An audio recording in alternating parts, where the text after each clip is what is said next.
The Sinai Medical Foundation Oral History Project is being conducted by the Leonard N. Simons Jewish Community Archives. My name is Michael Burke, and today's date is May the 7th, 2024.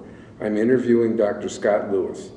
Dr. Lewis, do you give permission to the Leonard N. Simons Jewish Community Archives to publish, duplicate, or otherwise use this recording for educational purposes or for use as deemed appropriate by the archives? Yes, I do. Good. So let's start at the beginning. Great. Tell us about where you were born, and we'll get into that a little bit. I was born in Detroit in 1956. What part of Detroit were you born in? I was born at Crittenton Hospital, Uh-huh. and right off of the Lodge, I think.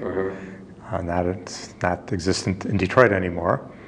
But you didn't live in Detroit after you were born, did you? I was living in Oak Park the first 5 years of my life. Then we moved to Southfield after that. So tell us about a little bit about your growing up in Southfield.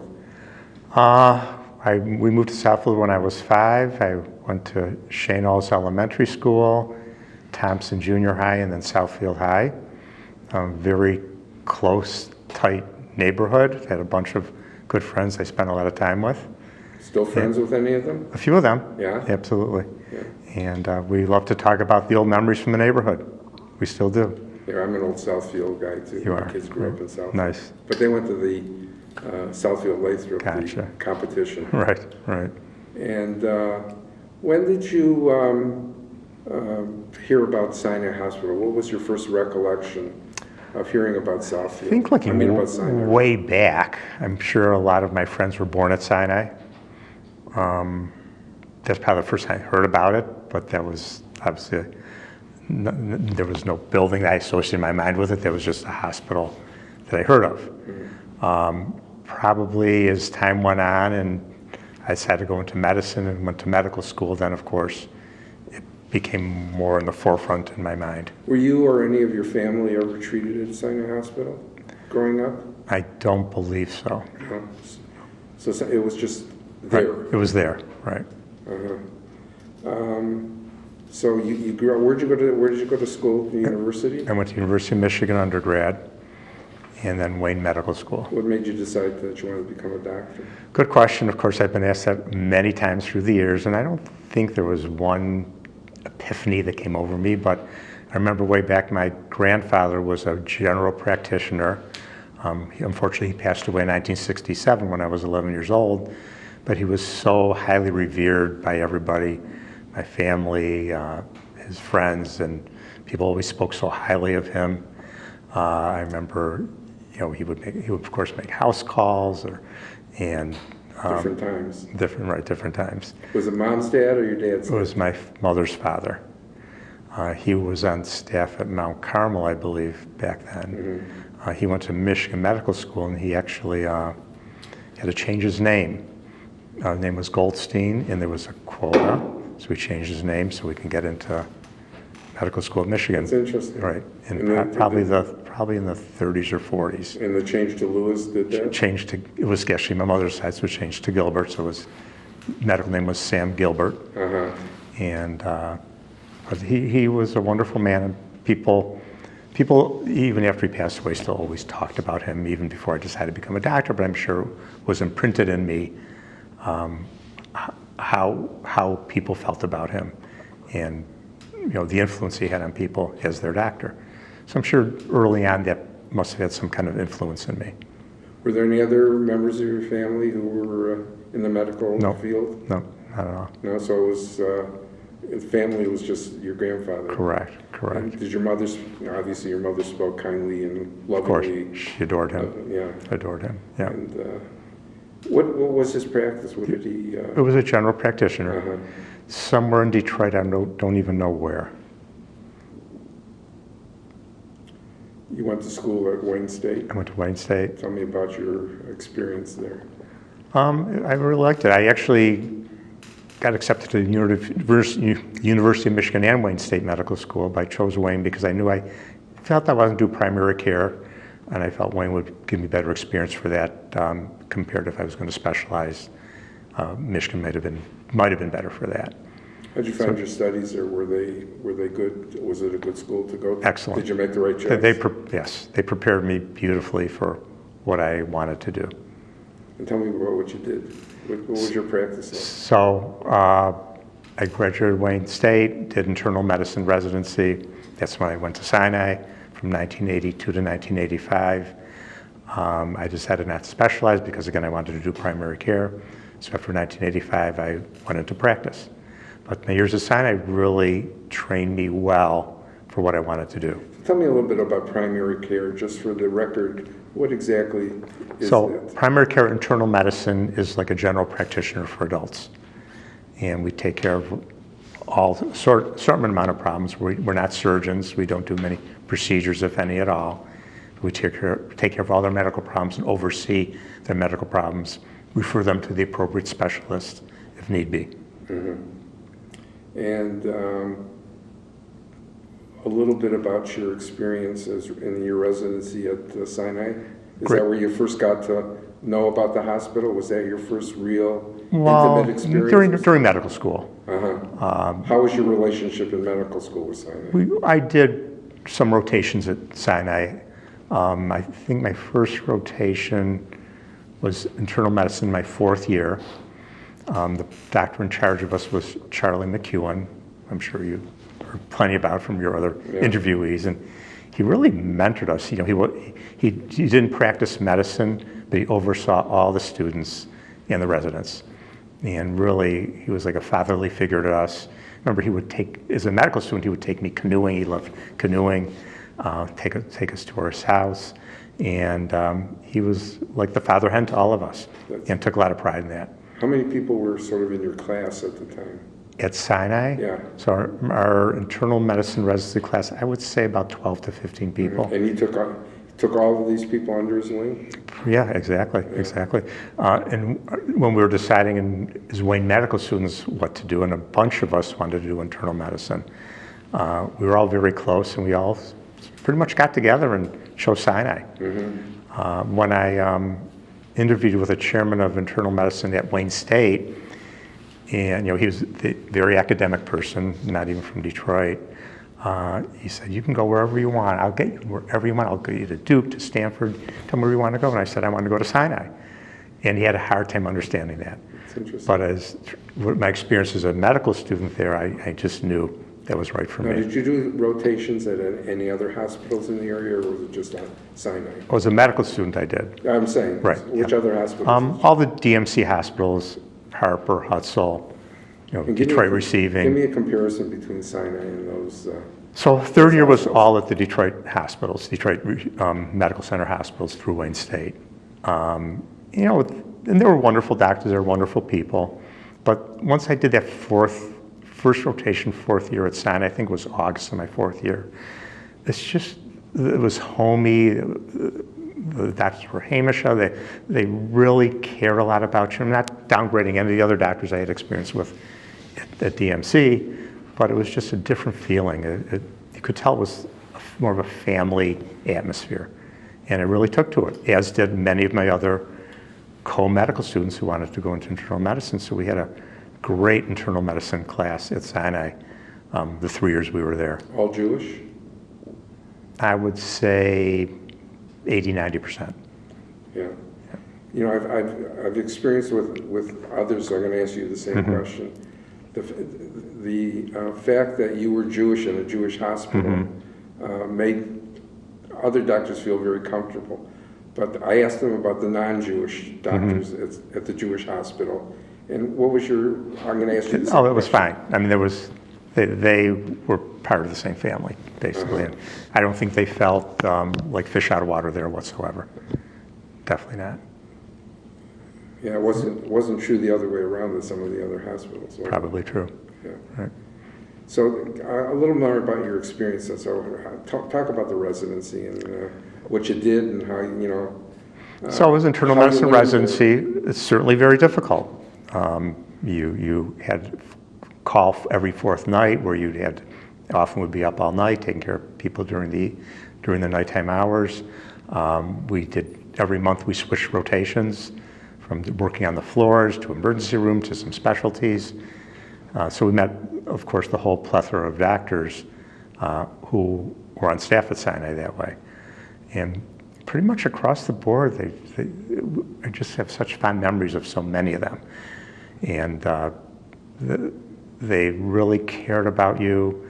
They weren't intimidating in a negative way. You really felt like you wanted to learn from them. You would suck up everything that they would want to teach you. And it really was not only the academics of medicine, but how to be a doctor, how to treat people, how to talk to people. And they all really seemed to enjoy what they did. Did it ever give you some desire to go into a different discipline than the one that you finally Like chose? a specialty? You know, when you do specialties, you always see the attraction of them. So there were plenty of specialties where I really enjoyed. But I really felt I wanted to do what I did, go into primary care. Yeah.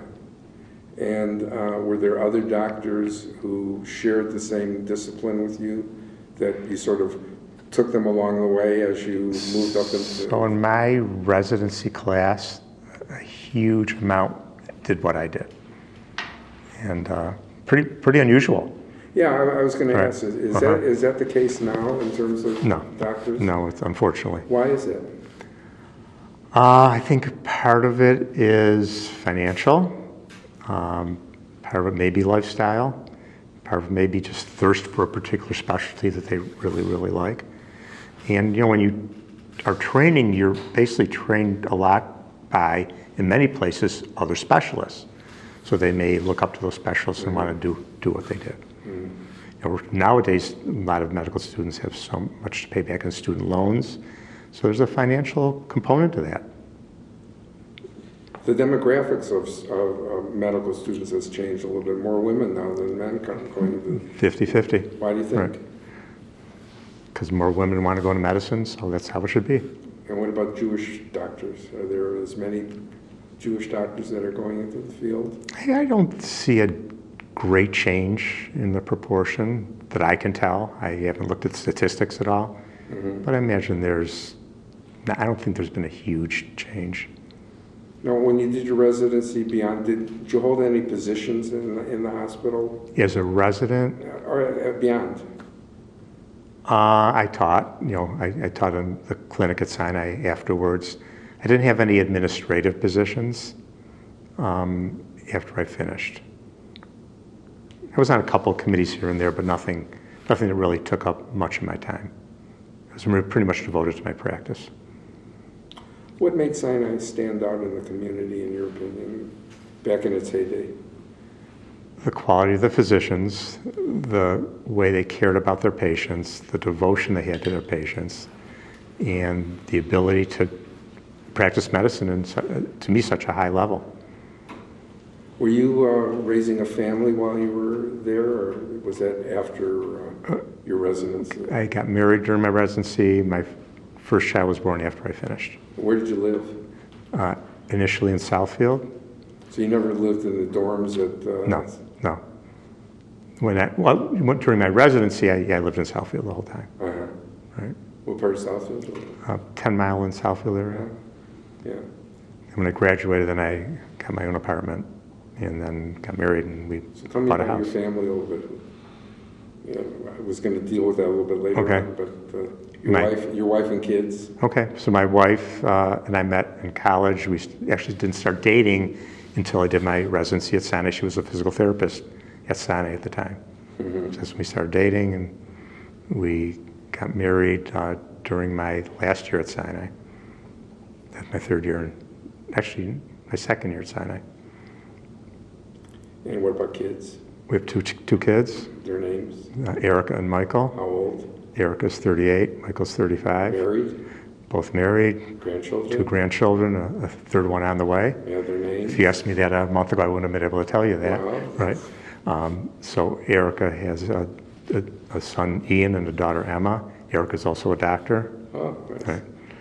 And she's an infectious disease specialist. And how old are the grandkids? They're 7 and 5. Wonderful, wonderful. Now, you made the decision to go into private practice. How did that differ from maybe, working at Sinai as an internal doctor in the hospital? So back then, like in 1985, I finished my residency. There weren't many positions to be full-time at Sinai in just general internal medicine. You know, there were a couple people that would stand teaching, running the clinics, that kind of thing, but pretty much everybody went into private practice who graduated in primary care and didn't specialize. And I started out with two doctors who were on staff at Sinai, Mark Hertzberg and Jack Dunn. They took me into their practice. So I was with them from 1985 to 1990. In terms of where you indicated that you want your patients to go if they're required, you know, beyond your practice, was it mostly Sinai? Yes. And what was then your relationship with Sinai with your patients? So I was an attending staff at Sinai from 1985 on, and I took care of my patients there. Every day I would go there and see my patients who were patients at the hospital. And of course, most of my referrals were to other Sinai specialists. And do you have a relationship with the doctors of then Sinai still? A few. Yeah. Absolutely. Some of my close friends were from Sinai back then. How long were you affiliated with Sinai? So I graduated in 1985, I would say through the early 90s, maybe 92, 93. When did you hear that Sinai was going to be sold? I don't remember. It must have been in the early 90s. When was Sinai sold? Howard? 96. 96. So yeah, I'm sure it started circling around in the early 90s. How'd you feel about that? I don't remember feeling much emotion about it. I'm sure looking back it was probably a sad thing. But at the time, I actually started seeing more patients at Beaumont than Sinai at the time because the doctor I joined after 1990 was on staff at Beaumont. And we started seeing more patients at Beaumont then. Was there a difference between the patients being seen at Beaumont as opposed to the patients being seen at Sinai? You know, the patient care is up to the doctor. So if the doctor's good, the patients are going to get good care, in my opinion. That's the most important thing. As far as the staff, I didn't see a huge difference as far as the ancillary staff. What did you feel about the fact that the community made a decision not to build another hospital, another Sinai in the northwest suburbs? I think in retrospect, it was just probably a practical decision. It was probably a necessary financial decision. I don't think I felt any ill will in that regard. Even though, of course, with the legacy there, it was a sad thing. Are you aware of any doctors who didn't feel exactly the same way as you, who were angry about it? You don't have to name names. I don't recall. And what do you think about the Sinai Foundation that's been created? It's wonderful. Yeah. Do you have anything to do with them? I'm on the board. So I've only been on the board for a few months.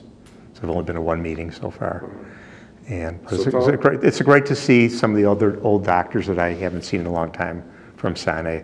It seems to there's a togetherness feeling because we go way back and we can relate to each other in that regard. Tell me your understanding of what the Sinai Foundation does in the community. It donates money to charitable institutions who are needy.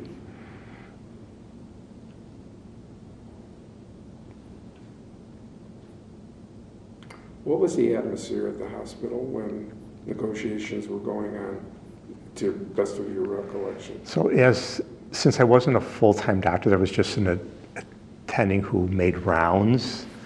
I really wasn't privy, I wasn't involved with all that. So I don't really remember much about it. I'm sure at the time, I heard a lot about it and I knew a lot about it, but it's not in the forefront of my mind, really. And in your interaction at Sinai, what was the favorite part of being at the hospital when you were your residency and other things? The tightness of my residency group, my year, and the doctors who were our teachers. some great people. Was there anything that you didn't like about what was going on at the hospital while you were there? Not that I can recall. Who were some of the people that were most influential in your career? From Sinai. So of course I have thought about this. I think of 4 doctors that stand out in my mind, and not to say there weren't many, many more that influenced me too. Mel Rubenfire, Sam Mindenbaum, Lloyd Paul, and Charles Taylor. Tell me a little bit about them. So what did they have in common? They were all in private practice, but they loved to teach. They spent a lot of time with us, and they were busy, but they cared about teaching us and mentoring us, showed us how to take care of people. Besides teaching us how to practice medicine from an academic perspective, they taught us how to take care of people, how to talk to people, and a lot of that influenced how I ended up taking care of my patients. So describe that a little bit. What's your philosophy in patient care? I feel when you're talking to a patient, you should feel like you're in their shoes. Every patient's different. I always said every patient's their own fingerprint. Everybody, you have to talk to a little bit differently than the other one. And because they interpret things differently and they have a different intellectual level, different level of anxiety seeing a doctor. So you have to talk to everybody a little bit differently than the other one. You can't just have a rote speech or talk across the board with different patients. Mm-hmm. So that's pretty much my philosophy of how I talk to people. If I was sitting across from the doctor, how would I want to be treated? How would I want the doctor to treat me? And you got some of that from the 4 doctors that you mentioned? No question. They were your mentors? Right. I mean, Lloyd Paul was the primary care doctor, one primary care doctor of the 4. And patients adored him. So I spent a month with him. He was very involved in the community. Very much so. You know, and so was Mel, for that matter. Right. You know, they were very involved in the community. True. I knew both of them. You know, that's just Right. And personal thing. I mean, I remember when I spent the month with Lloyd, his patients looked up to him, but he talked to them on like as a friend, but an authoritative friend. And a lot of how he treated his patients was left in me. And did you go to him over the years when you had a question that needed to be answered? I'm sure I did. Or the other doctors? I'm as sure. well? Yeah, absolutely. Yeah.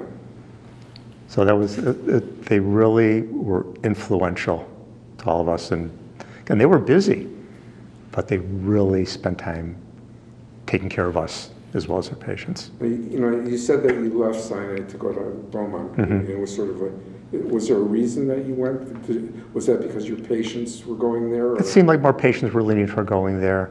The doctor I joined was on staff at Beaumont. So for a while I was doing both, but it got to be too difficult. Why do you think patients were leaving Sinai, in your opinion? I think they were more comfortable in the suburbs. Yeah, I think that was, that was the reason. I really think so. I don't think it was a quality of care issue. That's good to hear. Right. It was just the logistics. I think it was. And then once people have this perspective of going to a suburban hospital, I think they were more comfortable there. Would you have liked to have seen Sinai move their location? I'm sure I would have, and if they did, maybe would have You would have stayed there? changed my my strategy. And you're now involved in the Sinai Foundation. How did you become involved with them? My friend Jay Levinson was on the board, and when I retired, I think he felt he had to find some kind of voluntary role for me, so he asked me to be on the board. What made you decide to retire? You're a young guy.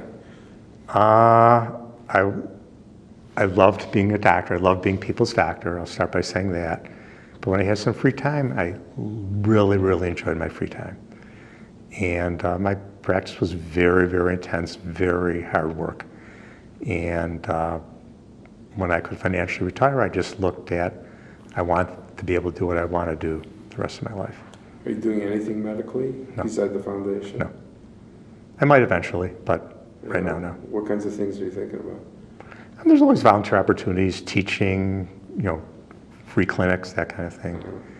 But I'm not ready to do that yet. How I'm long have you been retired? about 9 months. So you're still in its embryonic stages? I'm still in the honeymoon You're period. still figuring it And my out? wife's accepting of that. Yeah? Is she still working? No.